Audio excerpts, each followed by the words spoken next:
Now, the nation's finances are in a world of trouble, as you know. Jim Chalmers' first budget did nothing to fix the underlying structural deficit or unrestrained government spending. But finally, we've had a concession from Bill Shorten. In a speech last night, the Minister for the National Disability Insurance Scheme, the NDIS, acknowledged changes are going to need to be made to the scheme, with forecasts it could cost $97 billion a year to run within a decade. It's growing its cost base too quickly, Mr Shorten said. I want to moderate cost growth. Let me bring in psychiatrist Dr Tanveer Ahmed. He's written about this NDIS waste and over-servicing for tomorrow's edition of The Spectator Australia. Thanks for joining us again, Tanveer. Now, you see the NDIS in service in your daily work as a psychiatrist, and you see waste and over-servicing. Explain to us how this manifests itself. Look, I think the key area is what's going on. This notion of disability, the term has become very loose. And in mental health, you see it, you've had an expansion of the label that all sorts of things that wouldn't be previously called disabled. It could be some sort of anxiety, some just losing confidence, people just taking drugs. So that label has broadened so much. But then in the actual provision of services, there's really not a great deal of transparency or accountability. So that combination is a real factor in the huge growth in costs. Well, first up, though, so people are getting onto the scheme who shouldn't be on the scheme.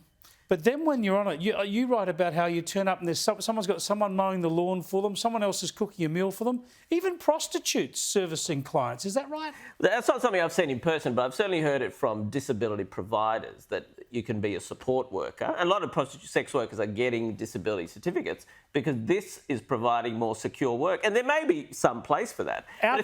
Some place for our taxes to pay prostitutes to service disabled people? In a small number of cases that there is a place for it. But the broader thing, we are getting this burgeoning disability economy.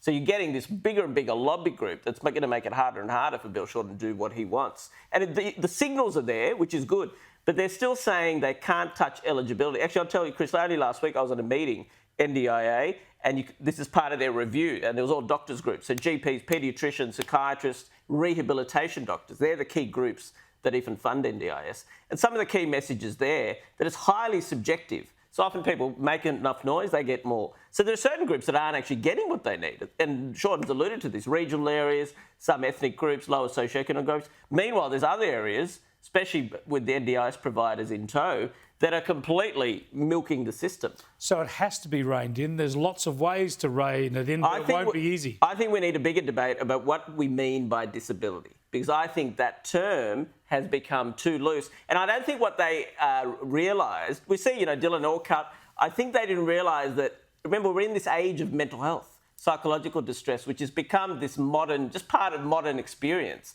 I don't think they accounted for that the fact, just broad modern sense of distress is linking in with NDIS and it's just expanding at an ever-growing rate. That's what they didn't estimate.